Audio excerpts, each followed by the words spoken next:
So very fast before I get to the audio clips, this video is just pretty much all audio clips. This is the only non-audio aspect of it. I wanted to do this just to give you a bit of an idea why this video is different. There's a long-standing taboo on this channel that's self-imposed, that's very dogmatic, and that is don't discuss your views on any fictional work, whether that's the highest of the highbrow kind of literary criticism, or it was just non-literary kind of blockbuster show, once-in-a-lifetime show. I always, for some reason, I can't even explain it right now, but I always said to myself, do not discuss fictional works on this channel. This channel is only the usual stuff. And I'm lifting that taboo. Call it a, well, don't call it a New Year's resolution. New Year's resolutions are really dumb, as anything calendar-wise that impacts how you behave is dumb and vacuous. But it just so happens that 2023 starts, and on January 4th, I'm rewatching Breaking Bad, and I had this just spur of the moment, had a couple of things I really wanted to explain, and just spur of the moment, I take out the phone and I start recording, and then I'm like, yeah, it is good enough to use as a video, and so I'm going to use it as a video. I'm going to use it within a video because I make these points that I think I haven't seen anyone else make specifically in terms of Breaking Bad, and in fairness to me, maybe all this sounds rudimentary. It's just I never go on forums where these highly acclaimed shows may be discussed to see what the other people are discussing, and so maybe nothing I say is all that novel whatsoever, but I figured since this is my second round of watching it, and since I'm watching most of the show while I'm stoned out of my mind, I'm picking up on certain subtleties as it relates to the show that seem like they might not be picked up by at least the average viewer. But who the hell knows? Maybe these discussion boards where the fanatics of the show talk about it from every which angle. Maybe they discussed everything I referenced, and so try not to roll your eyes if you're one such person who discusses fictional shows you love online. Yeah, it could very easily be possible that everything I bring up, and I specifically discussed two characters. I discussed Hank and Walter Jr., specific things about them that are either positive in Hank's case, negative in Walter Jr.'s case, depending on the fact that I'm watching it now for the second time, and I'm not watching it dry, I'm watching it unsober, let's just say. So that's some stuff I recorded on January 1st, and then a couple of days after that, I was walking back home, and I just had to do a bunch of minutes, I guess, yeah, it was under an hour. So a bunch of minutes on adultism. Adultism, I didn't define it, so I'll just define it now as a prelude to the video itself. Adultism being the power adults have over minors. I think it's necessary to put this under a specific ism. Most people, I can imagine, don't. I first wrote about adultism in 2014. The needle hasn't moved whatsoever. No one on the street knows about it. Hardly anyone on the internet knows what it is, to the point where I even feel that I have to define it if I mention it, because I didn't define it in the audio. But just in that audio, I'm not in a secluded part of the city, but also the traffic is nowhere near as bad as it was the last time I did audios talking outside. The only thing I will apologize for is the fact that every 4 or 5 minutes, because I'm walking underneath the SkyTrain tracks, so every 4 or 5 minutes the SkyTrain does come by. It is loud, but it doesn't drown me out. You just maybe have to listen a little more attentively every 4 or 5 minutes when the SkyTrain passes by, because that's my favorite track to walk, is just the sort of bike and walker stage underneath the SkyTrain tracks. And just as I'm done being apologetic about maybe discussing fiction critically on this channel from here on out, I'm also going to stop being apologetic over the fact that there's no sense in waiting till I get home to turn the camcorder on and then do like the proper video with the camera on me. I'm just going to indulge in audio-only content far more, because if I'm in that mental zone, it makes no sense to wait till I'm home and deflated. The only aspect of it that might be worth apologizing for is that it's not going to be perfectly, there's going to be external noises. But there's even external noises now. It's really early in the morning, but it's raining, so you can hear the rain on my window pane. So it's always something. It's just, it's something a bit louder if I'm outside. In this case, that's the SkyTrain. Every 4 or 5 minutes it passes by, and it does cause a ruckus, but I speak very loudly, so you can still hear me. So those are a couple of things I wanted to I wanted to qualify. If you've never seen Breaking Bad, I suggest just put this video on your to watch later list. In the event that you end up watching Breaking Bad, what I have to say is going to make a lot more sense if you had actually seen the show. But watch the part on adultism prior to Breaking Bad. That's what I'm going to start with right after I end this. I'm going to immediately transition onto my discussion of adultism, and then I'm going to move on to Breaking Bad, even though I did the Breaking Bad things. I recorded those audios prior to the adultism one. And I think the adultism stuff butters up the Breaking Bad commentary. So I think, though this seems very disjointed, I think if you squint just right, the whole video is on seemingly different themes. These audios that I'm going to tack on, it's on seemingly different themes. But if you squint just right, I think they all cohere. And who knows, maybe I'll say a bit more after I edit everything together. Maybe I'll do a final part, camcorder style, where I will explain why they all cohere. But maybe not, because I want to keep it a bit on the shorter side this time. These videos from fall and yeah, the last one is December 15th. So yeah, these videos from fall 2022, God, I'm thinking back on them. I did myself a disservice for the fact that so many of them are as long as they are. I do need to start breaking up stuff and into shorter videos. Maybe I'm going to try for a under 30 minute video threshold for 2023 and see how I do.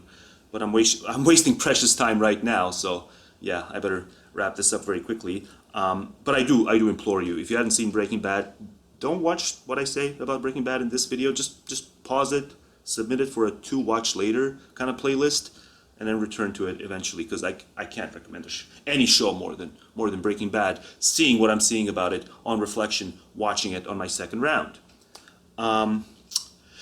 The stuff about adultism is, there's one thing I didn't say that I want to say now, because I very much connected to this issue of scholastic demandingness and how there's no individual variation. No one cares to vet students. It's all assembly line mindsets instead of, we recognize on a host of issues that impact people 18 and over, we recognize the importance of individual variation, and sometimes we do some research to try to screen, right? To try to screen what is advantageous to this group versus that group, what is disadvantageous.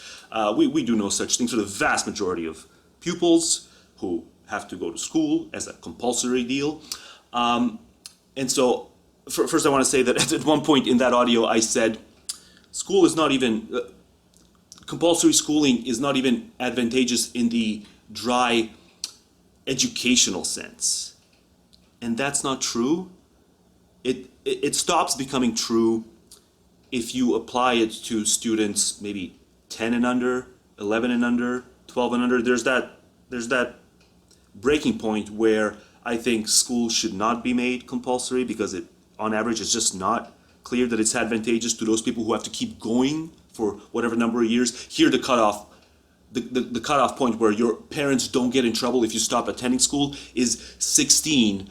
I think that number needs to be brought back down by a number of years. I'd love to empirically vet to see what that sweet spot is, but it's hard to get these kinds of things going because no one's interested to measure this.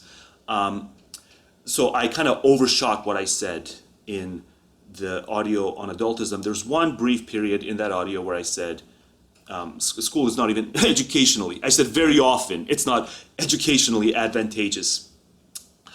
But that's not true. It's just, school does help with literacy, numeracy.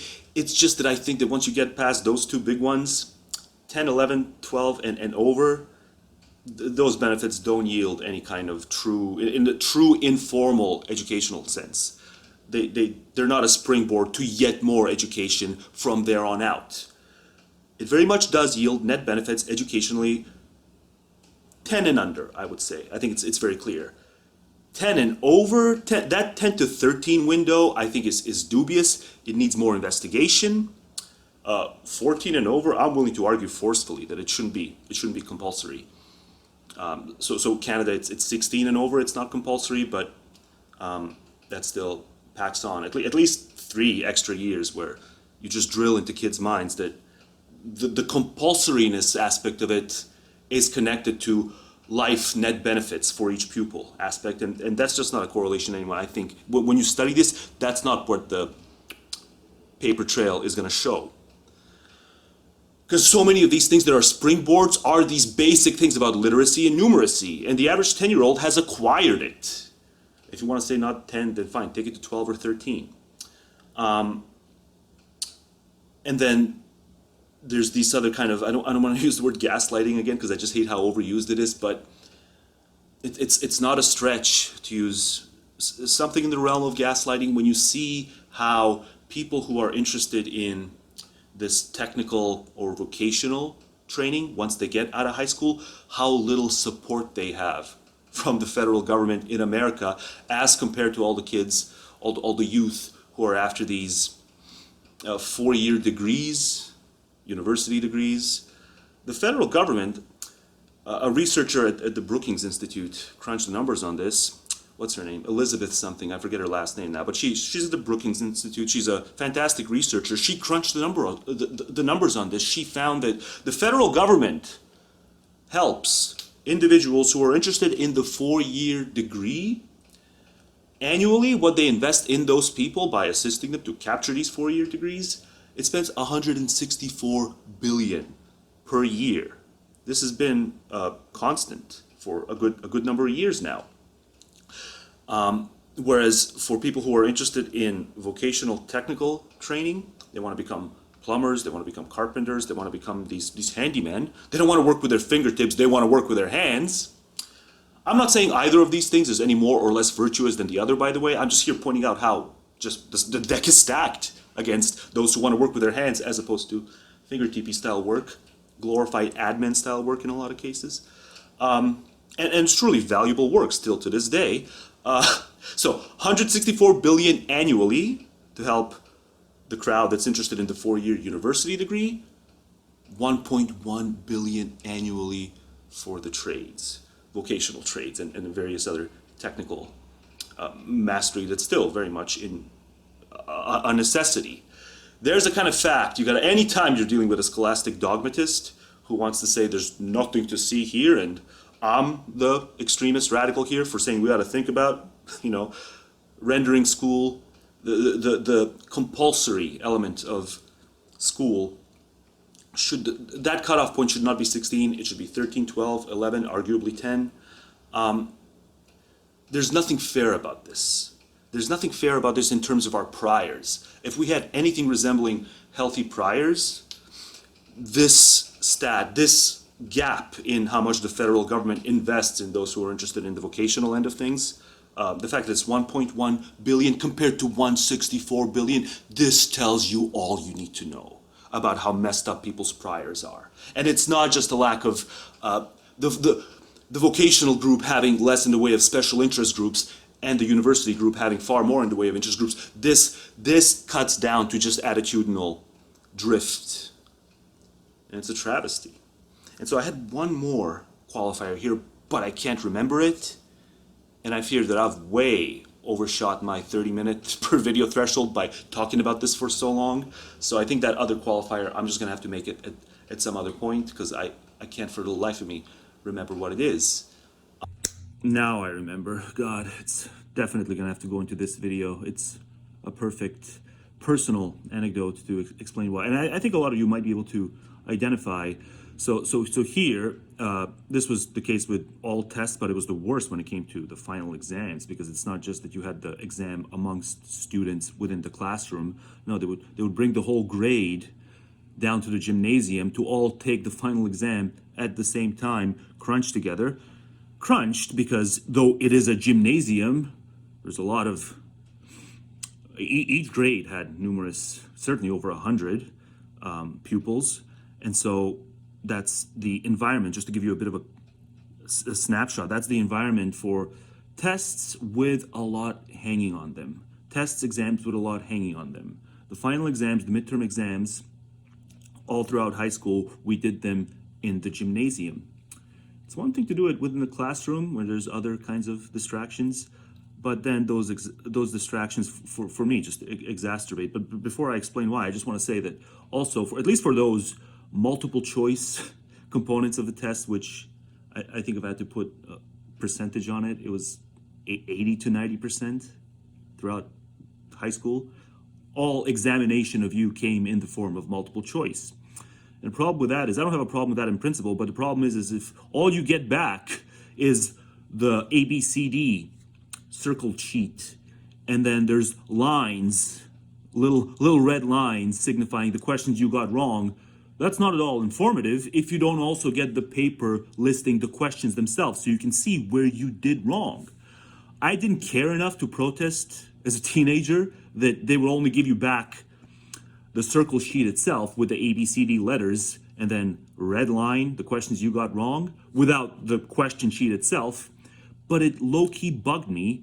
I just didn't really care about how I performed enough to the point where I wanted to ask, can I have the actual question sheet as well so I can see, so I can vet which questions I got wrong?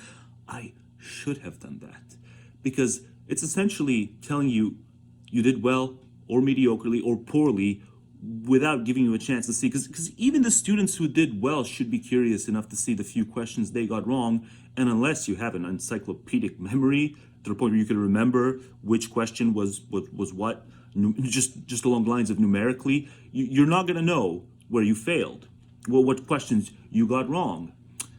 And this is relevant. It's going to be relevant to anyone who is repulsed by the assembly line mindset. And this is the least offending example with what they do in terms of putting the onus on the individual pupil to then go above and beyond and ask for the question sheet, not just the circle sheet. Not only should they provide you with both sheets, but they should have someone. Obviously, this does happen in private schools. I'm aware of that, but here I'm talking about just a typical public school. They should have someone explain to you whether you got the question wrong. First, not just explain to you. First, they ask you the question, why did you circle D instead of E? E was the correct answer. Because in my case, just the way my mind works is I interpret questions differently, and I think there's a valid, different interpretation. Usually with the multiple choice tests, yeah, A, B, and C, for example, A, B, and C are glaringly wrong, but then whether the right answer is D or E always hinged on how I interpret the question.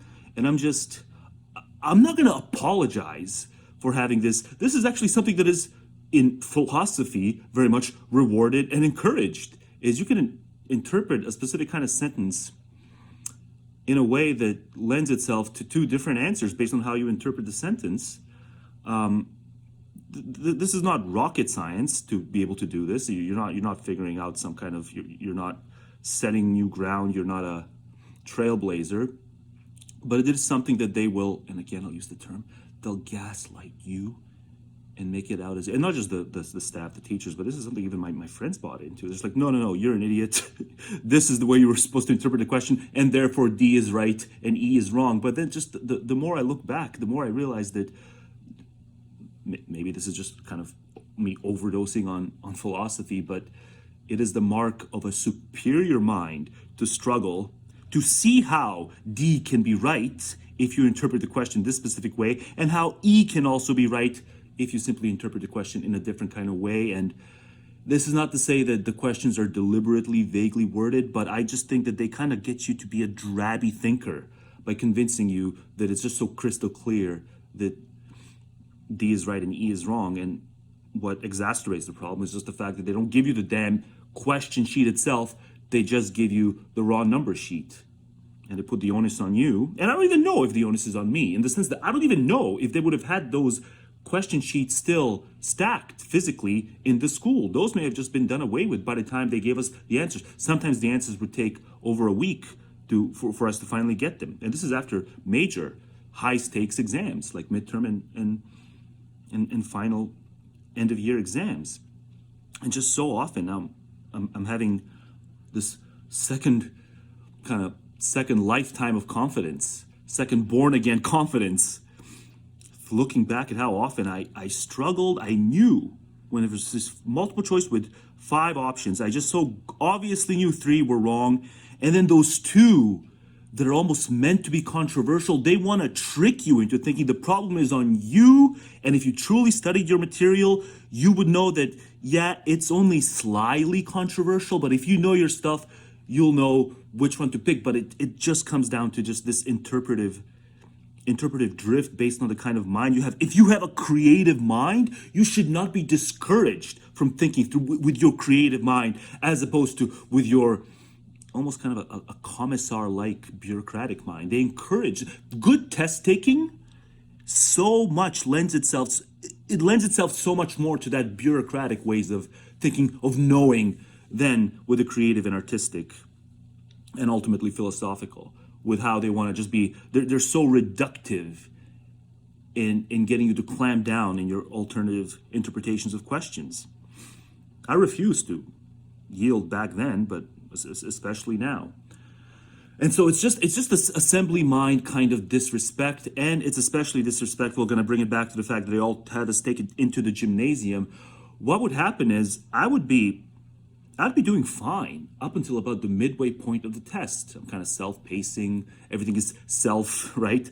But then if I'm midway in and I see certain students already walking up to hand in their exams because they're done, because they're just that drabby, they don't try to hang on each question and think about it apart from the fact that they're taking this exam. Whereas I just like to take my time. I like to take my time with everything. I like to waltz my way through life instead of just kind of hustle my way through life. And I was that way even as a young kid in terms of these high pressure exams. I didn't allow the environment to drab my mind out of its norms and to just having go into this hustle mode. I just take my time. Or maybe, who knows, maybe it's just those kids are super speedy no matter how creative they are on top of it. Maybe they were every bit as creative as I was in terms of how they interpret the questions, and they still finished it when I was about just halfway in.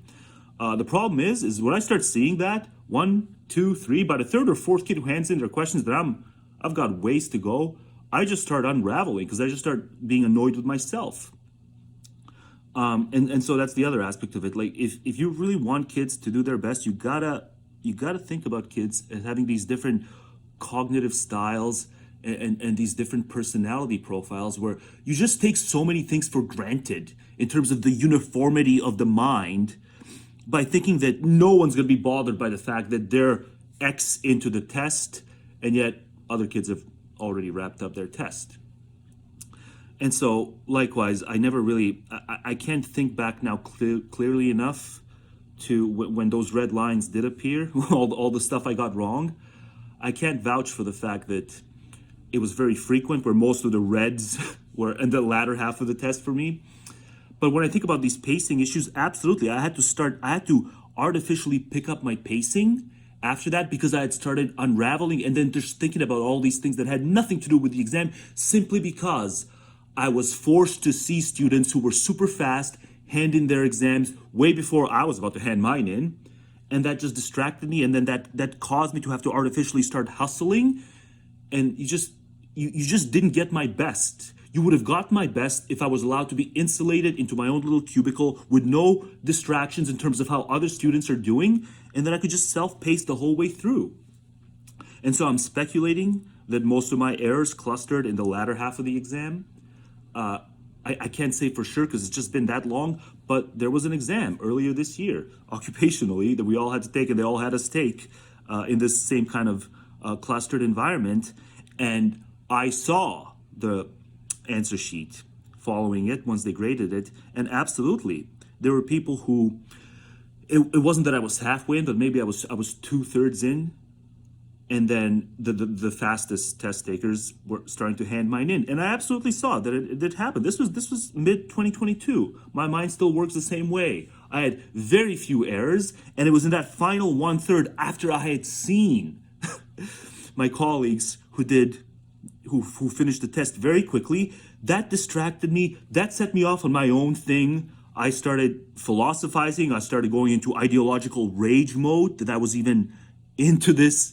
I even allowed myself this late in life to be in this kind of circumstance where I had to witness something like that. And then I started thinking about, I don't need any of this. I don't even need this job. The only reason I'm still doing this test and keeping this job is because the global economy is just so damn uncertain. Uncertainty is kind of the name of the game right now. And, all these things having to do with how these things will impact my assets, my savings, my everything. It's like, I started thinking about that instead of all the exam questions. Just because I saw the first person who finished the exam handed in, they dared to finish when I was only 2/3 in. And so what are the odds that I'm the only person in history who is deterred by these external things because they're just within my eyesight, within my visual range. I can't be the only one. And yet there's nothing in the environment that allows us to not be cucked, conceptually cucked, and to just think that, no, this is all me. I have no right. I have no right to complain about these things. You absolutely should be entitled. I don't care if you're in a public or private school. You should absolutely be entitled to take your test in a little cube. They can have a camera on you and watch you if they insist, if they think that maybe because you're asking for privacy, it's because you can cheat. Have you allow yourself to be surveilled while you're taking the test. But I doubt that I'm one of the few people. It's not like there's like me and like a handful of other people who are bothered by these things. I think this is actually a very common thing. It's just no one talks about it. You're doing well enough. You're self-pacing. You're maybe interpreting some of the questions artistically because you're not going to allow yourself. You're not going to let the fucking commissar intrude into your mind and tell you how to think. So there shouldn't even be a time aspect to these tests. But then they almost defy you to not be comparative by having everyone take the test within the same room. It's like I can't help but view it as a kind of educational flex on the part of those who are administering these tests and just these whole regimens. Like this is one way they should screen the tests. Obviously, I talk about in the audio only section, I talk about how they should screen the students, not the tests, the students by way of reading speed, autodidact, these kind of typical profiles that I've spoken about before. But here I just want to add like a critical thing that I wish I actually had access to the history of all my tests, because I think what happened earlier this year with the testing we had to do at work, I think that would just carry over to what kind of the thing that hurt me back in the days of schooling the most, and that is just I see the fastest people start handing in their tests. I start thinking about that. I'm no longer focusing on the test. The latter half of the test, I just plummet in terms of my performance. This is something that guidance counselors should aid us to see. It's not something that I should only be discovering now, having been out of high school for decades. It's absolutely something that we should be eased into with the help of our so-called guidance counselors and so many other things. And like none of this is discussed anywhere. But absolutely, it was like a one-to-one comparison. I had very few errors for the first 2/3 of that test. When I was 2/3 done, I remember numerically it was 2/3. The first person handed in their test, then the second, third came not too long after that. This just distracted me. Each time an additional person handed in their test, I was just more and more bothered by the fact that they dared to finish before me. And I started getting comparative, and I started thinking about how it's likely that just their anti-creativity, because these were some of the most anti-creative, can barely string together a sentence when you talk to them about anything that's real, can barely contribute anything worthwhile to a conversation. These are the kinds of people who finish their tests before the rest of us. And it's just so, everything is just, it's so against the grain. These environments are just so against the grain for people like us. And I just went into rage mode. And then the final third, I just had a bunch of, far more errors. And I think that the same thing happened back in school, but I just didn't vet my results that carefully to know for sure.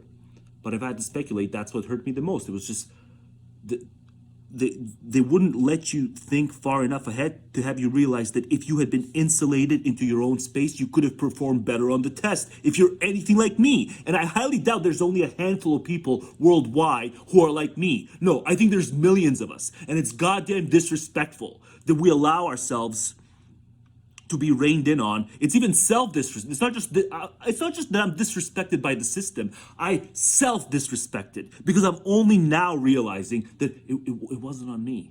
It was on them. And I should have been able to see through it to the fullest extent. I always sensed there was something wrong, but I just didn't allow myself to carry out these thoughts to their fullest extent the way I'm doing now. And I'm just thankful for that experience, of that test we all took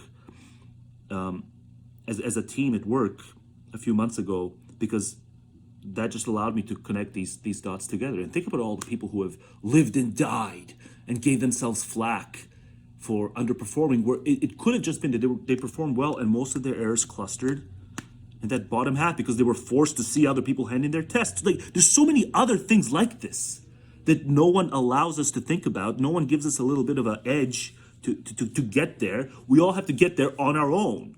So much of the reason that I'm just so frustrated when I'm talking about these things is all these things I had to discover on my own. And yet there's this pretense that, oh, in modern society, yeah, there's difficult aspects of life, but don't worry, there's help. You'll get so much help along the way. Not if you're anything like me in terms of your cognitive profile and your cognitive style and your personality profile. The deck is stacked against us in so many ways, and it's disgusting, and it starts and ends with its assembly line mindset. Yes, it'll probably have less of a stranglehold on you if you're in private school, but you know what? If that's going to be the case, then it should be specifically explained that this is yet another one of these things, that you get to be a little more insulated to complete your tests non-competitively, non-comparatively, because you get to complete them in your own little space. And yeah, I'm just angry about this. And I'm angry about the fact that anytime someone talks about reforming education, the way they're trying to make public schools resemble private schools more and thus make them perform better has nothing to do with these things that I just talked about. And so everyone's just hollow. And I think ultimately it's explained by adultism. So this is now going on for long. Yeah, this is going to be over an hour at the end of the day. Sorry, this whole 30-minute thing is going to have to start with the video after this one. But enjoy the audios. I think I want to make this pre-intro to the Breaking Bad bits I discussed a few days ago. Stoned once again, as I was a few days ago, but just a bit before all that, I want to explicitly now use the word adultism, even though it may sound like the sort of word that's in line with the silly words a la the scriptures of intersectionality and various forms of critical theory, right? You hear adultism and it just strikes you at that guttural level that this is yet another one of these silly ones. But people, I want you to think long and hard about the fact that it is not. We often talk about animals when we talk about future generations and how they'll look back in horror at the way we treated this or that group during this or that decade or century, right? So Peter Singer, various others have argued that we'll look back in horror at the way we treat animals, and I certainly hope so, but I wouldn't bet on it at the rate things are going. But then the group I really hope that we look back in horror on as a separate question from their overall beneficence compared to any other group's levels of beneficence. Set the beneficence factor aside and just let's fixate here on the moral, psychological element of truly looking back in horror at today's various forms of treatment to various forms of groups that have been othered.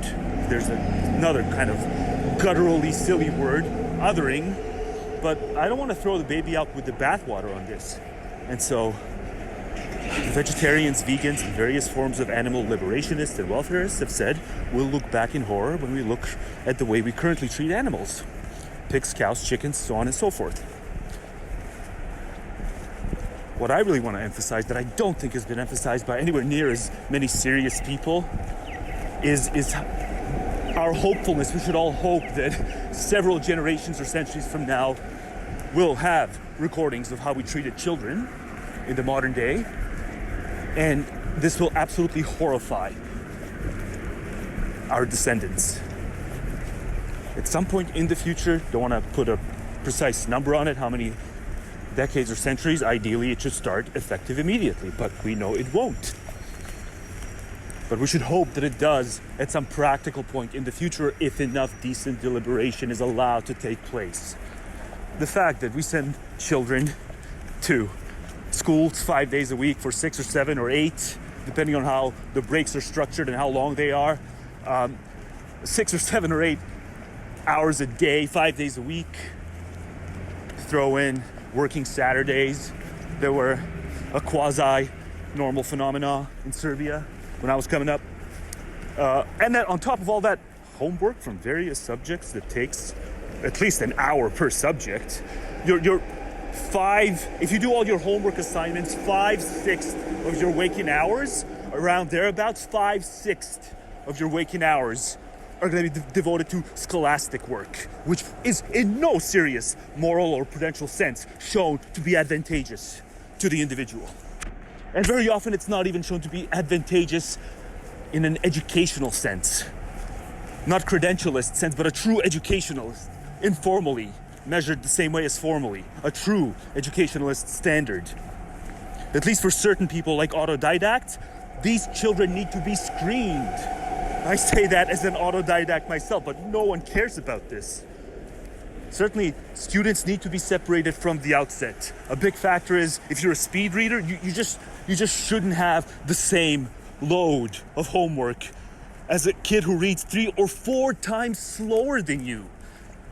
That is a kind of prejudicial. If you want to use the word ableism, I end this video by talking about a sort of quirk of ableism, but here I'm gonna point out that this is borderline ableist, that we assign the same homework loads to speed readers as we do to children who read at the slowest level, as we can best prove by the various empirical measures that have been taken to vet something like that. As a trait that's not easily adjustable, and yet we don't care. So it's not just about the autodidacts. I've made those noises before. But the point is, the overlapping theme here is adultism. And I just hope that generations from now, but ideally, right the hell now, this very second, everyone realizes that this is absolutely unjustifiable and that we can measure how relatively well or poorly countries adhere to the kind of mindset of adultism, various different countries. And this is pretty much, I think, strongly correlated with the amounts of homework and schoolwork in general that different countries assign to their own pupils.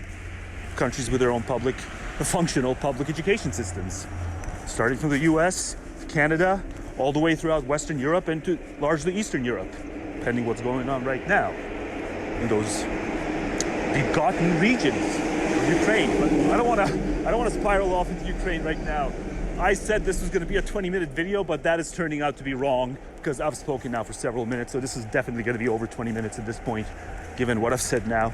But yeah, I am high as hell, and I just want you to think long and hard about the fact that adultism is a huge bug in people's moral system. It is not a feature. It can be overdone, as shown by those poor children across Southeast Asia. I don't care what they go on to say later about being grateful. They were indoctrinated to be grateful. They had no chance to fight it.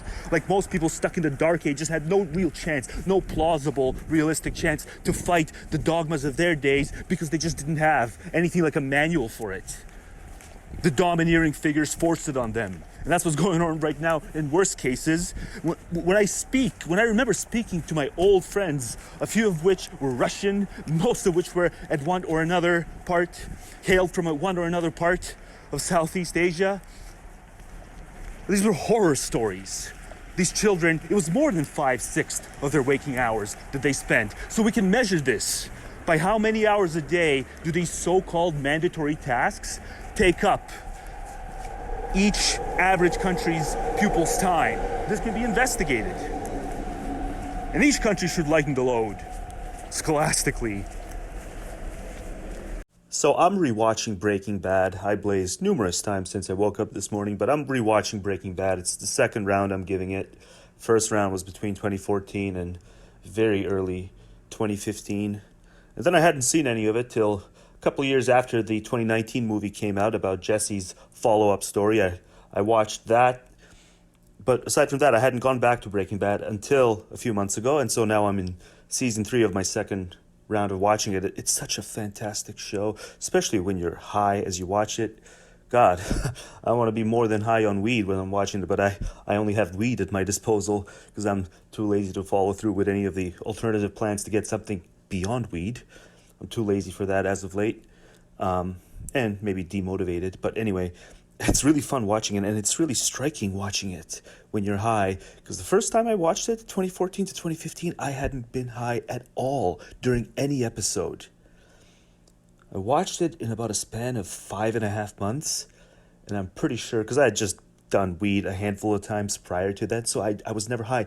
But watching this show the second time, its gravity, its moral weight, its subtlety, I'm picking up on so many more things. Just in terms of Hank, there's so much stuff I didn't pick up. Like, I didn't get the first time that the show was exposing Hank, not lionizing Hank. That's where I was in 2014. I didn't realize that the show was exposing Hank's weaknesses. Even though it's so glaring by season 3, the show is exposing his weaknesses. He's having panic attacks. He's having anxiety because of what happened when he was sent down south the previous time. He's having post-traumatic stress, and he can't talk even to his wife about it. All of this, I don't know whether I just wasn't enchanted by their saga. I was so into Walt and Jesse on the first round that I didn't even pay attention. Man, this stuff with Hank is so heavy. Because I think you gotta be that type of guy to make it that far in that kind of an environment. The Drug Enforcement Agency, or the Drug Detection Agency. I forget the acronym now because I'm just that high. But anyway, beyond great stuff I can say about Hank, and there's so much more to be said about him. I mean, even his wife. Forget about anyone at the station, any of his colleagues, being forthright with them about the fact that, yeah, he doesn't want to go back because he's frightened, he's petrified, and he's suffering from post-traumatic stress. He can't even tell his wife, his most intimate, the person with whom he has the most intimate relationship in his life. He lashes out at her when she seeks to have him open up about these sorts of things because she's speculating. She's speculating that this is what's at the root of his change in behavior. Hank's change in behavior is so glaring by season 3, and his wife wants him to open up, but he won't do it. So if he can't do it with the most intimate person in his life, how can he do it with any of his colleagues? Hank is trapped. And I thought the show didn't really make it on him the first time, but it is all on him. He makes the sort of choices that doom him. He steers his own curse. Because he's of the Volk. Volk steer your curse, and they very often steer their own curse. And so while all this reflects negatively on Hank, the character, it's very positive in terms of the show and what the show is doing, because they didn't ram any of this down your throat, down the typical viewer's throat. I'm sure keen viewers picked it up the first time. I didn't, because like I said, I was just so into the main characters, and Hank, despite being a core component of the show, is not a primary. He's still very much a secondary character, but very close to primary, but still not close enough to where I picked up on this. I'm not going to call it a character arc, because I don't think he completes the arc by the end of it. And that's why the show deserves props, is because they didn't ram down your throat that this is a... And see, I don't even want to use the terms, because then someone who may have agreed that, okay, this character had this deep flaw, there was not a single colleague, there was not his wife, there was no one he talked about with his problems, right? There's a term that can be used for this, and it's a term that actually pretty much applies to the industry he works in, law enforcement agencies in general, but here the DEA.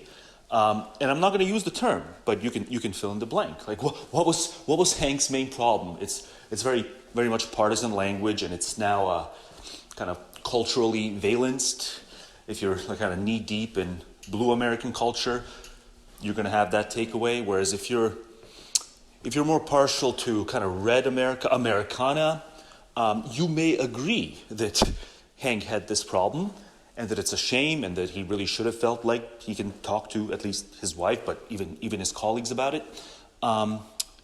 You may agree with that, but the moment someone frames it using that sort of partisan language, I can almost see that person then try to downplay the extent to which Hank had a kind of emotional shortcoming, a psycho-emotional shortcoming, as just the kind of person he is. And I don't think, like I said, I'm only in season 3, but on the rewatch now, I'm only in season 3, and I don't think that they ram anything down the throat for the rest of the show, because it would be so uncharacteristic based on the perfectly, just enough subtlety so far, so as to not feel like they're trying to ram a lesson down your throat. And I remember Hank until pretty much the death episode, which was a few episodes before the final episode of the show, where he gets killed. He was still just plain old Hank. And the show deserves kudos for that beyond anything else, because I think when I've seen other shows try to do that, they gave the character a full arc, and in the worst cases, they even use the terminology that is just the mind killer. People often don't realize that these terms they use, you could have actually had people agreeing with you that the character had a defect, but the moment you use your partisan terminology to describe these defects, you're just going to get people feeling like, well, they can't accept it now because that means that their little in-group has to take a hit on it. Anyway, maybe people don't even realize what terms I'm talking about, but I'm still not going to dignify the term by referencing it. There's a lot of things that I kind of want to complain about, but unless I specifically name the term for it, it's going to be unclear to at least a few viewers what exactly I'm referencing. But I just feel that the term is so beneath me. Yeah, it's so beneath me and beneath this channel that it doesn't even deserve to be spoken. Maybe I'll think of a little clue I can give. It starts with T and it ends with C, at least the first of the two terms. There's two terms, but yeah, it's often one followed by the other. And I can see it now. I can just see it now already. Time after time, if I were to go to these forums and the people who did identify the problem with Hank, they would use this first letter T, last letter C to kind of one-off summarize Hank's problem. But you're just trafficking in a lot of bad ideas and a lot of bad inferences and kind of assumptions that correlation is causation if you attribute it to your little pet project of trying to essentially declaw men like Hank. He doesn't need to be declawed or defanged. He just needs to understand that when things get as bad as they have gotten with him because of what happened in El Paso when he was sent to that special project, when things get as bad as PTSD, then it's okay to talk to your wife and ideally someone at work who can hook you up with a trauma therapist, which, as far as I know, he doesn't do throughout the entirety of the show's run. He gets shot and spent some time in a wheelchair, but even then, he's just mostly keeping to himself. But that's later in the show's run.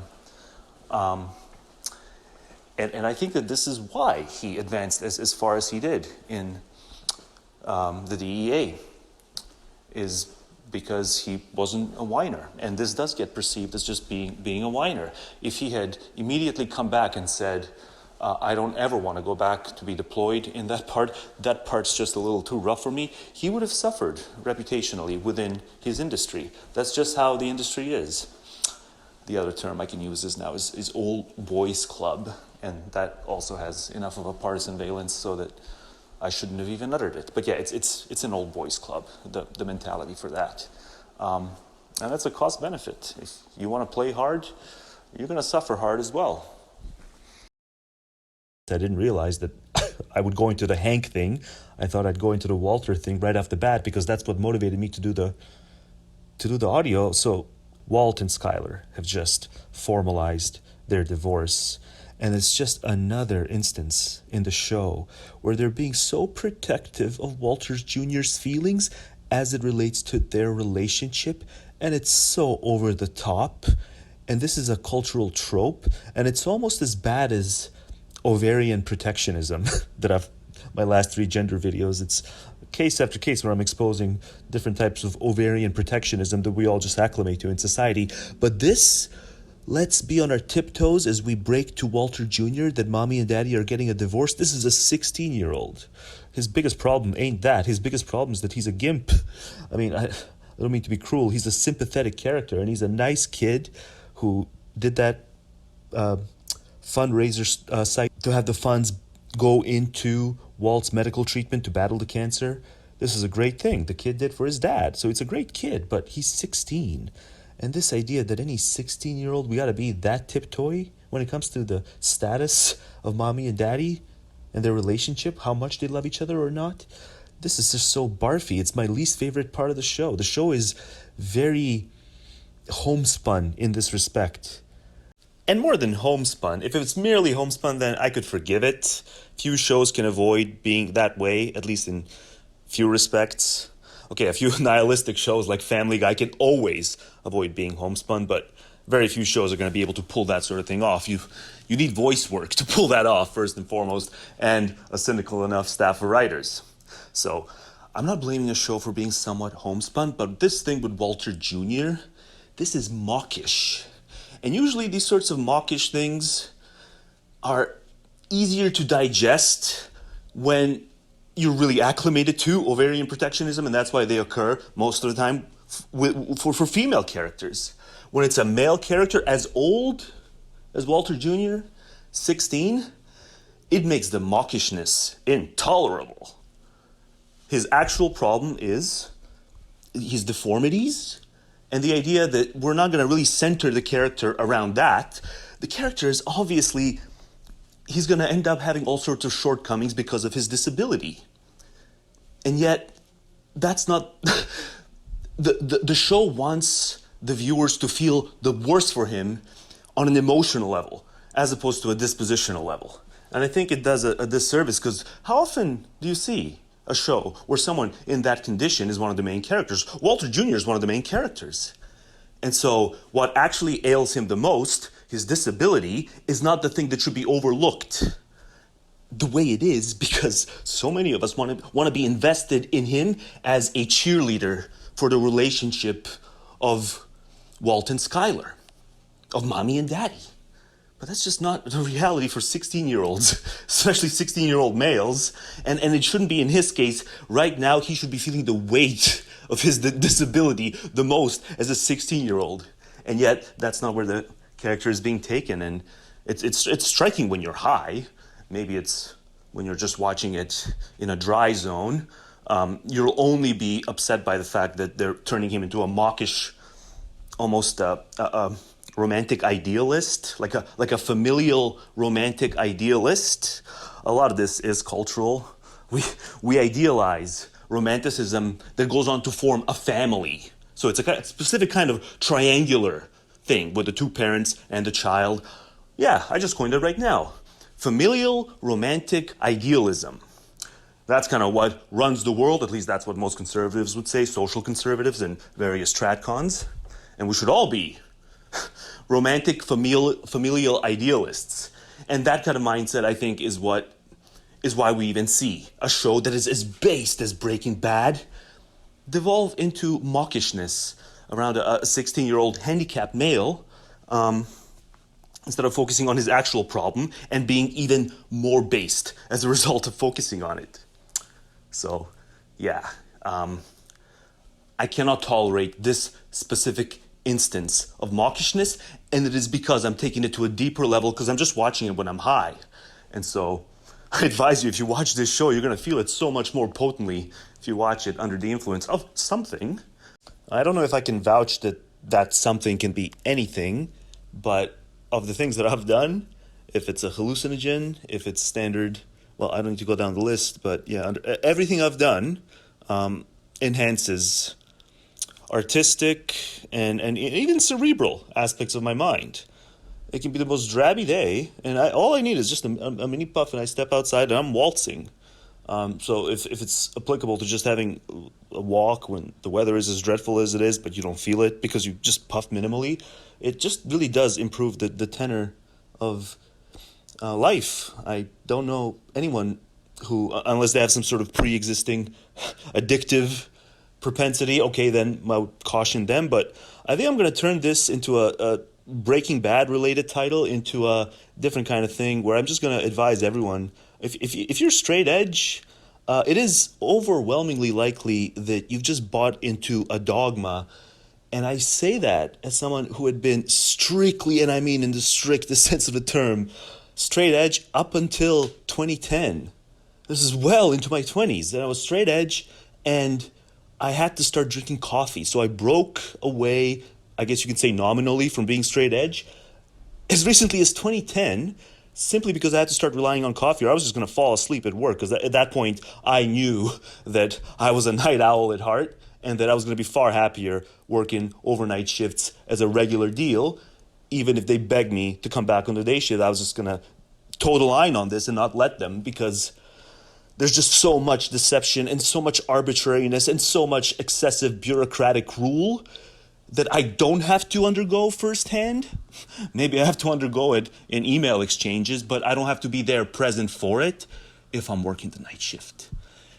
But I just kept falling asleep and I kept missing stuff. And so I reluctantly started drinking coffee. And I realized that, well, my inner world didn't come to an end. I technically am no longer 100% straight edge.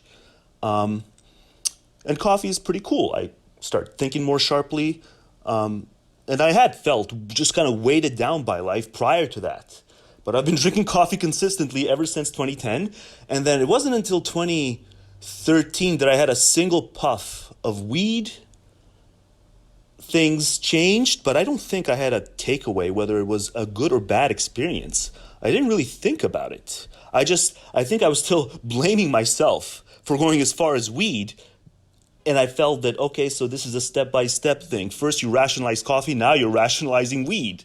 Because I wasn't condemning myself, and to not condemn myself was to be synonymous with rationalizing being okay with weed. Because it was unacceptable prior to that point to have a pro attitude and to decide to do even a single toke. This was completely unacceptable. I was just such a line tower on this, and it's so dogmatic looking back. And why couldn't I have accepted it? Well, for one, my grandfather was also very much a line tower on this. He was an absolutist. He thought drugs were always ruinous. And he's really the only person in my family, my extended family, and even my immediate two parental figures who are so damn odious. When I think back to all my family members, I really only admire and respect my grandfather, who died in 2015. And because I associated that positive familial figure, really the lone positive familial figure, and I truly have boatloads of respect for him, I just associated straight edgeness as immediately positive without realizing that that's because I was influenced by its intimate connection, its really close connection to these talking points my grandfather would spout, who was wise on a great number of things, but not on drugs. It's just I had great amounts of respect for him, and I associated that view with wisdom ipso facto. But I was deceiving myself for not realizing that it was steeped in a social familial root. It wasn't steeped in a cerebral analytical root. My previous nay take on all drugs, including coffee. But coffee was a foot in the door. And then that one toke of weed, I was too guilty about it, because God damn it, I didn't keep a negative view toward weed. Now I was being neutral on it. Neutral to the point where I had taken a toke and there was no self-blame. And then the self-blame was merely internal because there was a lack of external self-blame. But sure enough, by 2014, I had not only taken a toke, but I had done rounds of weed. This is very late 2014. I was always out. And by the time I had come back home, I was too down. It had waned enough to the point where anything I watched or any music I listened to, I didn't realize that that was the ultimate enhancer, as I just discussed with Breaking Bad. So artistically, and I would say cerebrally, not spiritually, right? You can just see through things better and see things in a higher resolution way. It doesn't have to go to any kind of hokey spiritualism or contemplative practice. I'm just advising it to all of you who know enough about yourself, who have achieved some level of reliable self-knowledge, and you know you don't have a particularly addictive personality, and maybe you've checked yourself out. This is not merely a level of self-assessment. Maybe you've sought consultation, and you have gained assurance that you're not of the addictive sort, just temperamentally, physiologically. You don't have it as a history in your family background, but you are straight edge. I would just beg you to reconsider, because you can improve the tenor of your life so damn much. And think about it, the possibility of what convinced you initially. Might it have been the sort of thing that convinced me? And that is just this very close connection. Just always this associational logic. I had associated it. It wasn't explicit, but very much implicitly, as at the kind of marrow of psyche level, I had associated it to my grandfather, who was in so many ways an admirable human being and an exceptional human being. And there was no other family member that I could say that about whatsoever. Not even close. None of them held a candle to him, but he was just so pig-headed, I would say. Looking back, is the strongest word I can use is pig-headed on absolutist line towing when it comes to all drug use. So if it's anything similar in your life, you really need to probe this and see if that's what's always held you back.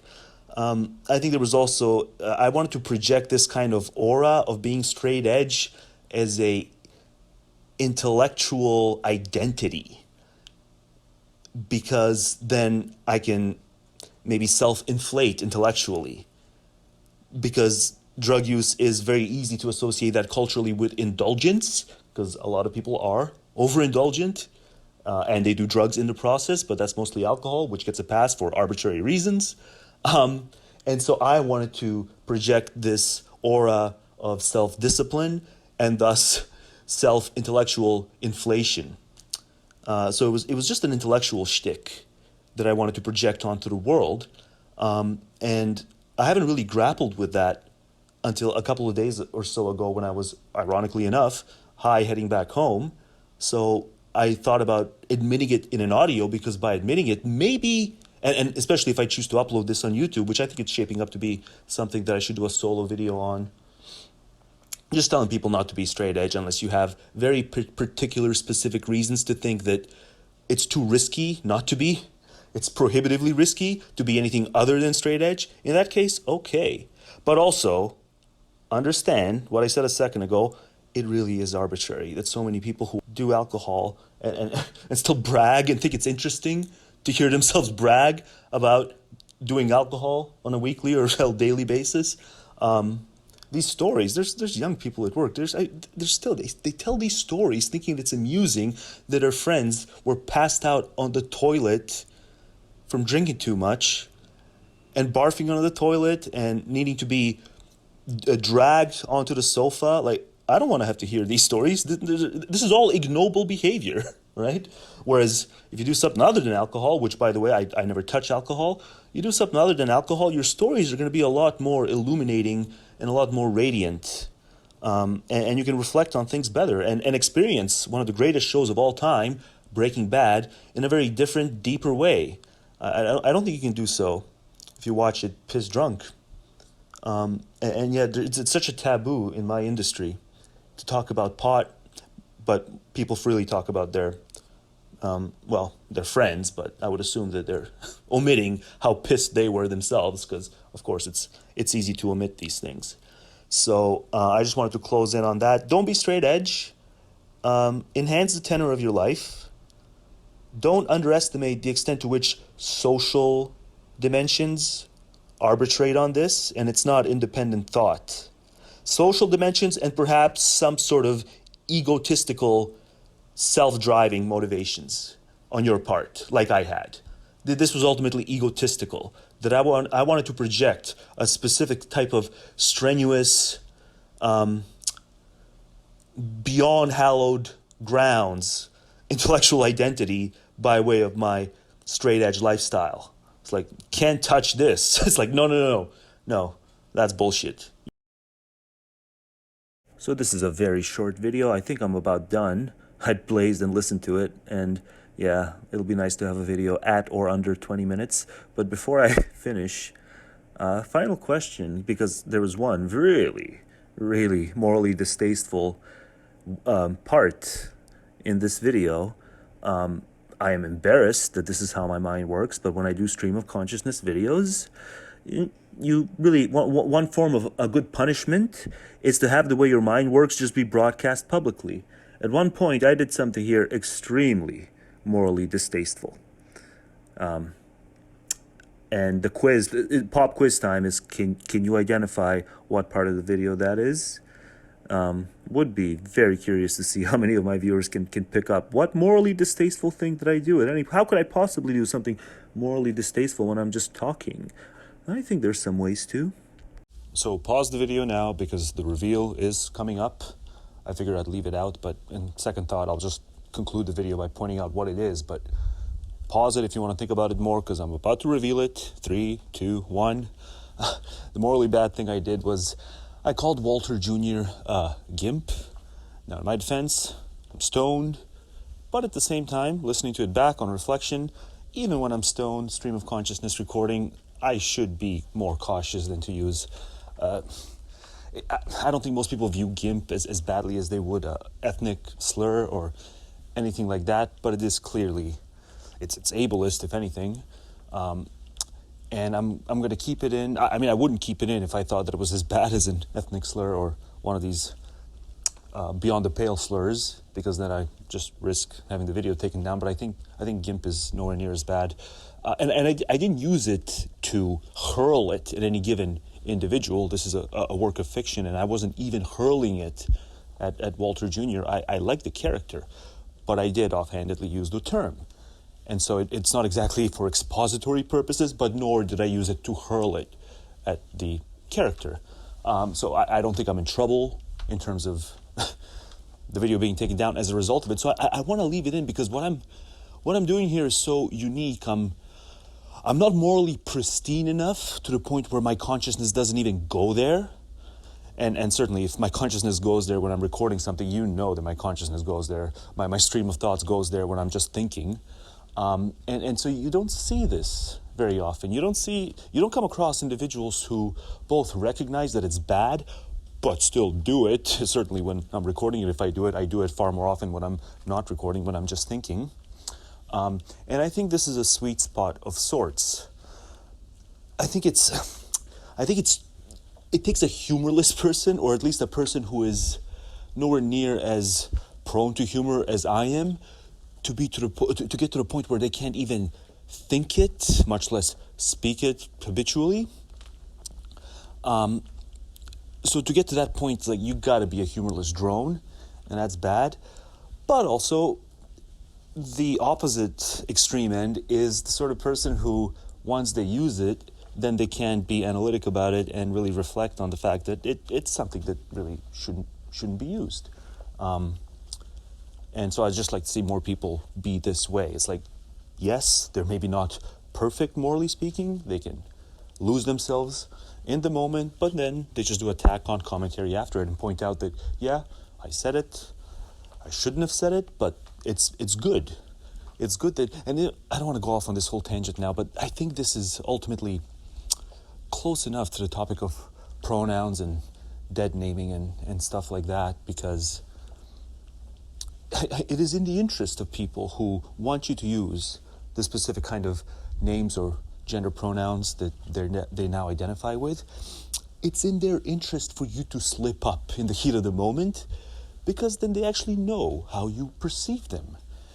And it's a separate topic to discuss whether or not anyone should be all that invested in how they are perceived, but to the extent that on this host of transgender issues they very much are concerned with how they're perceived, then they should know the truth of how they're perceived. And it is possible to over-police other individuals if they just get caught calling a certain kind of him, her, or vice versa, even if they don't intend to. But just in the heat of the moment, the truth is revealed.